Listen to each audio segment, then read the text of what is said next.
All right. Today I've got Louis Pilfold with me, who's the inventor of the relatively new language called Gleam, which is on the Beam VM. Louis loves Erlang and the Beam. He's a jack of all trades software developer, loves type-safe languages and the productivity that they bring and the safety that they bring to developer workflows. And he's here to talk to us about Gleam. So what is Gleam, Louis? Hey, so Gleam, as you said, is a new functional programming language that I've been working on for the past 5 years or so, and a bit more research prior to that as well.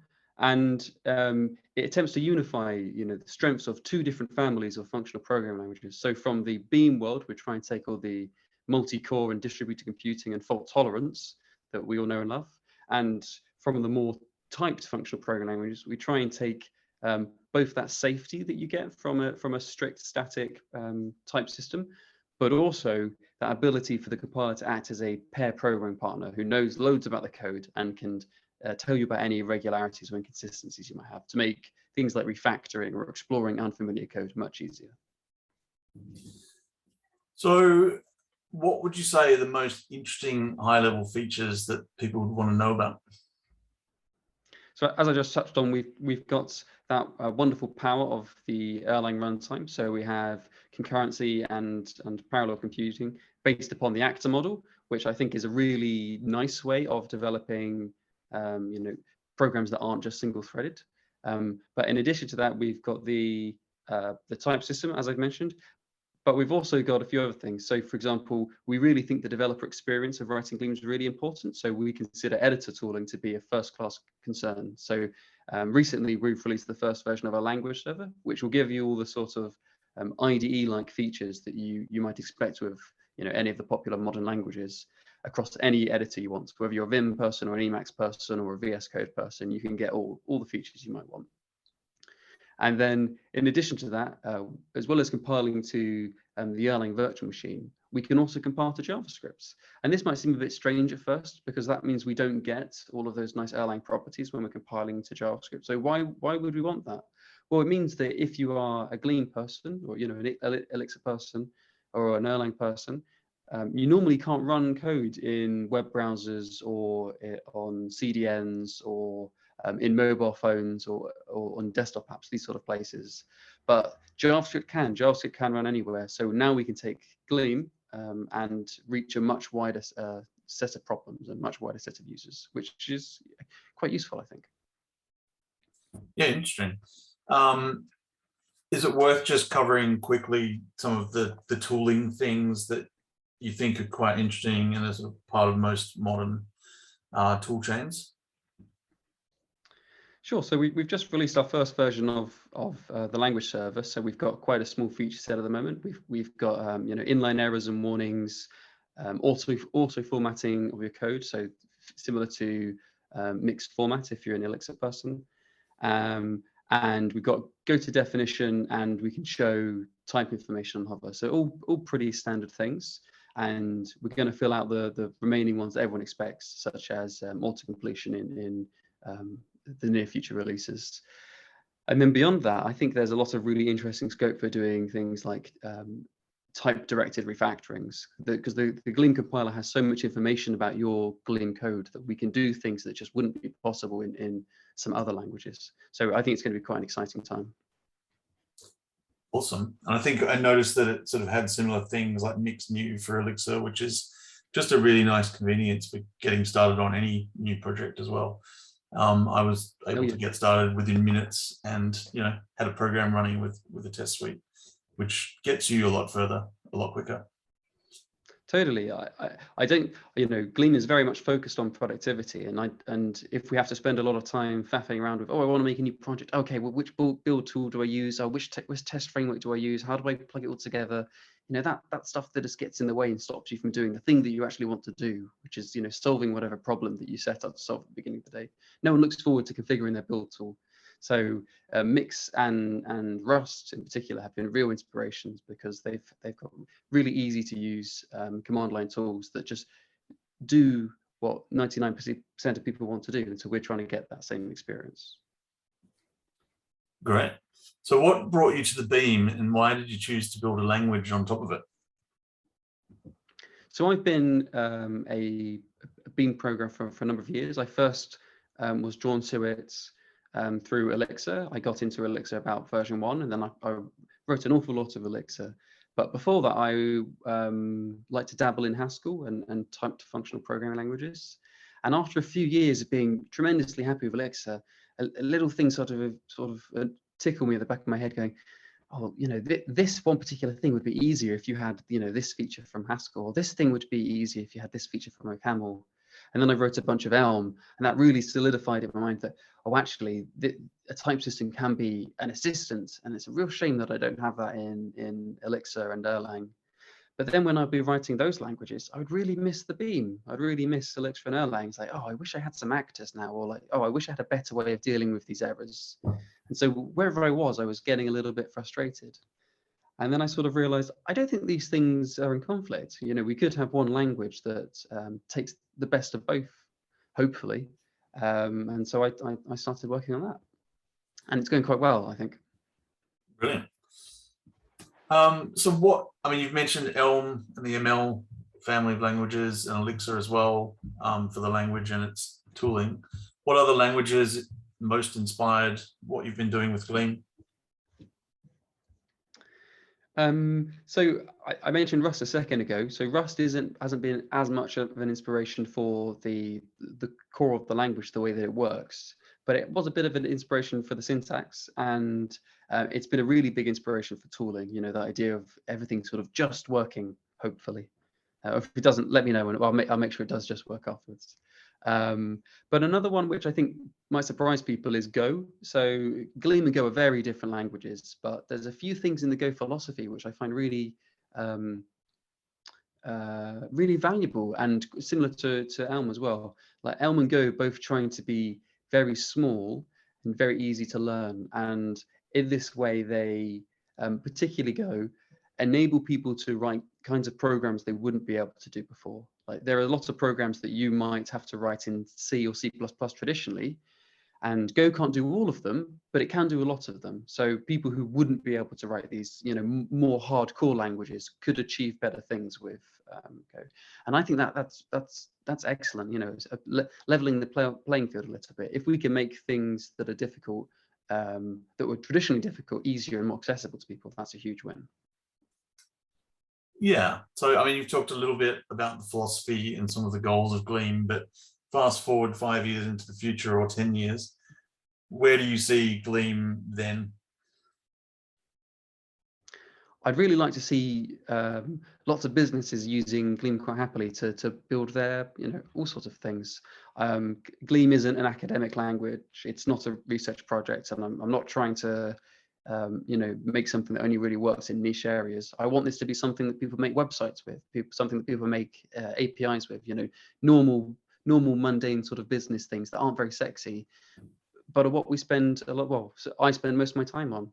And if we can make that experience nicer for the people working on it, and, you know, more productive and financially valuable for the companies, that'd be fantastic. And then hopefully we can push the Beam out a little more and get more people into this ecosystem as well. Yeah, interesting. That sounds great. So a little bit about sort of how you design the language.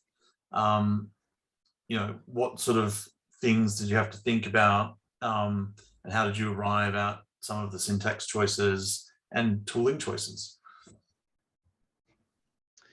So Gleam doesn't try and reinvent the wheel or anything. It's all very much curating, you know, what I think have been the best of a set of really excellent languages.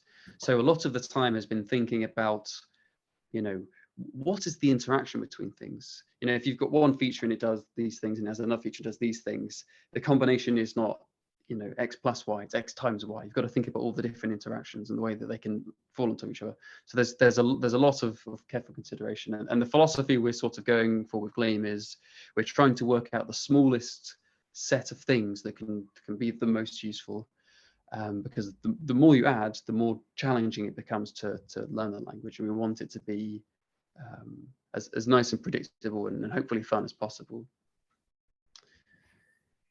Yeah, there you go. Yeah, I think keeping a language really simple is quite hard. Elixir's done a pretty good job. It's sort of written in itself as well, which is quite helpful. How do you keep the simplicity in Gleam over time? A lot of it is just saying no to things. You know, people have ideas for exciting new features, and they go, "Oh, that's really cool," and it's really easy to go, "Oh, wow, it'd be amazing if we had that. That'd be really fun." But quite often you sort of, you know, you sit down and you think about it for a while and go, that would be really fun, but is that because it's fun to implement and fun to tell people about, or would it actually be fun to use? Or would it be one of those things where we write a linter and say, don't use that thing, or only use it in these situations, or, you know, or somebody uses it and then you look at it and go, oh God, I've absolutely no idea how to use this piece of code that uses that thing. So it's tricky. But one nice thing about this philosophy is that if we say no to a feature and then it turns out we were wrong, we should have said yes to it, you can add things quite easily later, but it's much harder to take away. So, you know, add things in small incremental amounts. And if there's a large amount of, if there's quite a powerful feature, well, what happens if we just add the first, 20% of that? Where does that get us? And you may find that last bit never becomes useful. You mentioned a thing called the weirdness budget a while back. Can you talk about that idea and how you're spending your weirdness budget?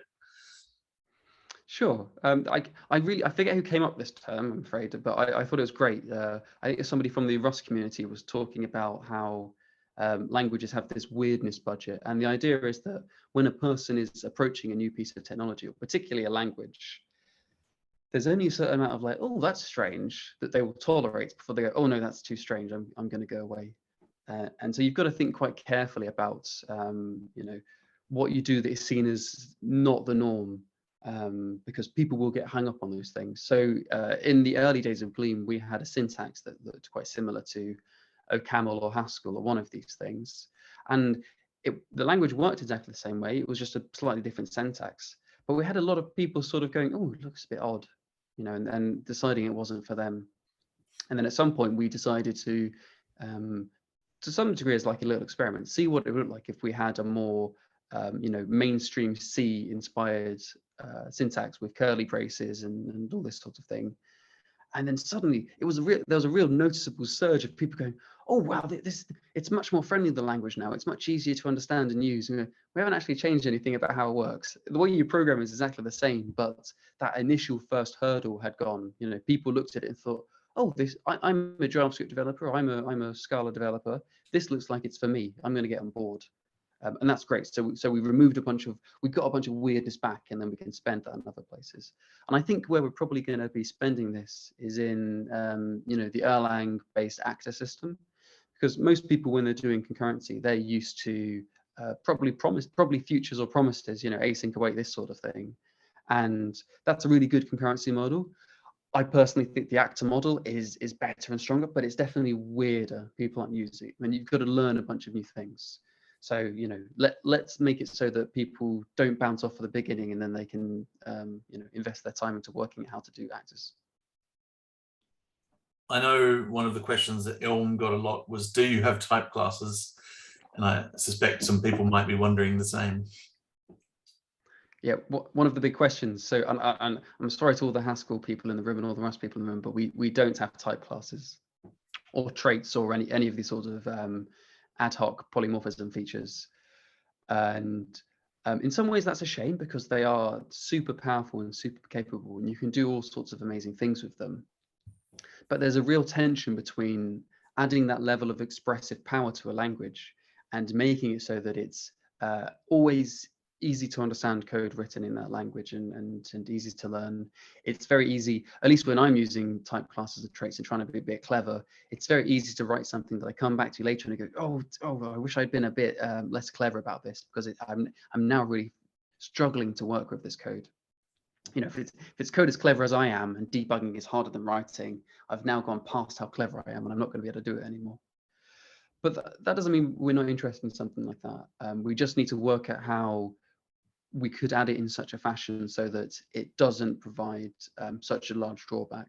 And other languages such as OCaml have a few proposals for like an implicit argument system, which looks quite interesting and seems a little bit easy to wrap your head around, a little predictable. So in future, I'm interested in exploring a more constrained version of that, but whether or not it will ever happen, I can't commit to. Fair enough. So let's talk about how you've approached the Beam language compatibility, and what were the considerations or the big challenges into building a language on the Beam, and with all of the interoperability that needs to happen as well. So I think interop is one of the the core pillars of Gleam. It's really important that we play nicely with Erlang and Elixir and LFE and any of the other Beam languages, because by itself I think Gleam is a pretty good language, but I think Gleam really excels if you think of it as being one part of a much wider, richer ecosystem.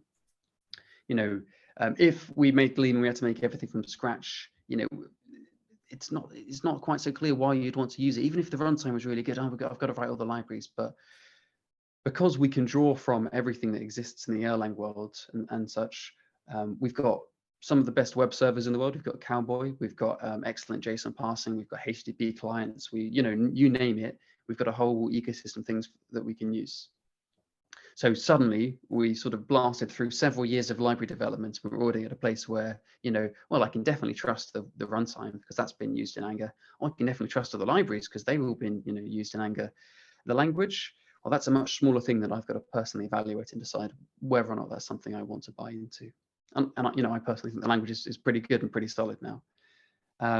But also the other way as well, we don't just want to draw from the other ecosystem, the other communities on the Beam. We also want to give back. So a lot of work has been put into making it so that when Gleam code is written, you can use it from your Erlang and Elixir program easily. And to the extent where I'm hoping that in the not so distant future, there will be Gleam packages in the shared Beam Virtual Machine Package Manager that people don't even really realize are written in Gleam. So they just add it to their Elixir project, or they add it to their Erlang project, and they just start using it. They don't have to install Gleam. They don't have to worry about types. They don't have to do anything. It's just normal function calls.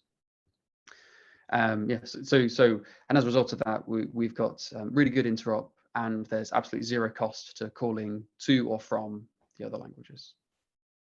Yeah, awesome. Is it worth talking a little bit about the JavaScript interop story? Because I think that's a really interesting feature of Gleam that I hadn't quite realized was going to be quite so powerful. And I think being able to have a foot in both worlds is super interesting. Mm-hmm. So where is the JavaScript compatibility at, and where's it going? It's very much a similar story for JavaScript. Again, there's a huge wealth of libraries and projects and all sorts of things that we would want to use in the JavaScript world. So the interop story is the same. It is slightly more awkward in the fact that there's a bigger gap between Gleam and JavaScript than there is between, for example, Gleam and Erlang. Rather than being both functional languages, but one with an extra layer of types on top. One is a sort of mutable, procedural, object-oriented scripting thing, and so it doesn't map up quite so cleanly, but there's still no overhead and you can still do it interop. If you're going to be calling Gleam from JavaScript, one thing that you've got to bear in mind is that Gleam uses only immutable data structures. We don't mutate, we don't do all these things. So when you ship your, of course we want this. It's a shame that we don't have, but there isn't there are a few libraries in JavaScript, but they're all quite large and they're very much tailored for JavaScript, and they weren't a good fit for Gleam. If nothing else, just because they were very large and we can be much more constrained with how we use them. So we do ship our own, immutable list and these sorts of things. And so if you're going to be calling Gleam from JavaScript, you just need to make sure that you convert your JavaScript arrays into Gleam lists and stuff like that, which is only a single function call, but it's just something to keep in mind. Yeah, that's interesting that you actually ship an entire standard library. Is that correct? Yeah, we ship both of them and we release the standard library and the language at the same time, but they are actually modular. You could write a Gleam program but never import the standard library, and that would be fine. Or you could bring your own standard library and that would work as well. The standard library is just a normal hex package if you're familiar with the hex, the Beam package manager. So you can pick whichever version you want. But yes, we want the sort of batteries included experience. So we've got all the sort of nice data structure stuff that you would expect from a standard library. And I haven't looked at the generated JavaScript code, but you did mention that it is quite readable. So can you talk a little bit about that design decision? Sure, and this is true of on Erlang as well. So when we target the Beam virtual machine, we compile to Erlang code, and if we want to target JavaScript runtimes, we compile to JavaScript code. And in both instances, we wanted the code to be human readable. Ideally, it would look like a human wrote it. And so, you know, it's all spaced correctly. It's indented as you might expect. You know, if it's really big, we'll break it onto multiple lines, all that sort of stuff. And we try and make that the generated code isn't super complicated and gnarly. It actually, you know, is something that could be understood. And this is good for a few reasons. First, from, you know, us, the Gleam developers' point of view, it makes it much easier to debug. Sorry, it makes it much easier to test, because, you know, we can have tests that say this Gleam code turns into this JavaScript code or this Erlang code, and you can understand the mapping between the two. And that's quite straightforward. So we've got thousands of tests that work in that way. Fantastic. It also makes it really easy to debug, because, you know, if something strange is going on, or I would like to understand how this Gleam code works better, you can open up the build directory and just read what it compiles to. And if you're familiar with JavaScript, or if you're familiar with Erlang, that will make sense to you. The last thing, which is sort of almost like a hidden feature of Gleam, is that you may write a bunch of Gleam for a few months and then decide this language is rubbish. I don't like it. I don't want to do this anymore. And then traditionally you would be stuck with, you know, this project in this language that you don't want to use anymore. And that's a real shame. But if you're using Gleam, you could just compile the code into JavaScript or compile it into Erlang, whichever one you prefer. And then you can just maintain that code going forwards, and you can edit that, and you can just forget that Gleam was ever a thing. It sounds like a pretty good story. So what were the biggest challenges in building a language on top of the Beam? Particularly a type-safe one? So there's a few things. One of them was probably the type system development tends to be very academic fields, and I don't have an academic background. You know, I don't have any formal computer science education. I was an enthusiast that sort of, you know, butted their head against the wall a lot until it broke. But I just couldn't find much good information on how you get started with this, which is a real shame, because once you find out what the basics are, it's not actually that challenging. Or it is quite challenging, but like it's not unachievable. You know, if you put a bit of work into it, you can build a cute little language as a hobby project, and it's really fun. I'd love to get more people involved in, you know, both working on Gleam. You know, if you want to work on compiler type systems, come on over and hack on Gleam with us. But also just make your own things. It's a really rewarding field to be involved in. So it's a real shame that there isn't more of that. The other thing I think is that a lot of people have said for a long time that, oh, you can't type Erlang because, you know, you can't type message passing, or you can't type, you know, hot upgrades, or you can't type supervised and all sort of stuff. And I think I took that as a given for a long time. And the strategy was, okay, well, if I can't do, you know, those special Erlang bits, I know that I can do the core of a language. And that's probably like 95% of our Erlang and Elixir programs. Let's get the nice properties for all that. And then we just say, well, here be dragons when you go do your actor stuff. And that worked really well. But then in doing that, I realized, no, I don't think this is true. I think we can also do typed message passing and all these sort of things, to the point where we now have a Gleam OTP library, which has a bunch of typed abstractions, which they don't wrap Erlang's OTP, but they have a bunch of primitives that are actually powerful enough to, in a type safe way, rebuild OTP. So we've implemented the equivalent of gen server, we've implemented the equivalent of supervisor, and we can do it in an entirely type safe way. I think that really shows that this is a solvable problem. We've got something potentially really useful here, and it's still early days because, you know, fairly new experimental library, but people are using it for real things, and I think that's fantastic. So let's talk about the future of Gleam. You just released 0.21. What are the latest sort of headline features in that? You talked about the language server protocol. You know, what's that doing, and what else is in there? So the latest release is mostly about the language over protocol, as you say. So that is the thing where, regardless of what editor you're using, you can connect up to the Gleam language server, which is shipped as part of the compiler, and your editor will just know how to run it if you've got an appropriate plugin. And then it will add all these special IDE-like features to your editor. And for this first release, that is, it will compile your project for you, and you get errors and warnings in line, so you can jump to them and read the advice it gives you and work out how to resolve the problems. It will show you type information hover, so you can hover over any expression and it will show you what the resulting type is. We can automatically format your code. I like to do it when I hit save, but whenever you fancy, really. So that's kind of similar to mix format or any of these other things. And lastly, we've got GOTO definition, so you can control click or command click on a function or a variable or something like that, and it will jump to where it comes from.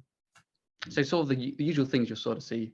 And in going forward in future releases, we're going to flesh out with all of the sort of usual things you would expect. And I think the big one is probably auto-completion, sort of IntelliSense auto-completion.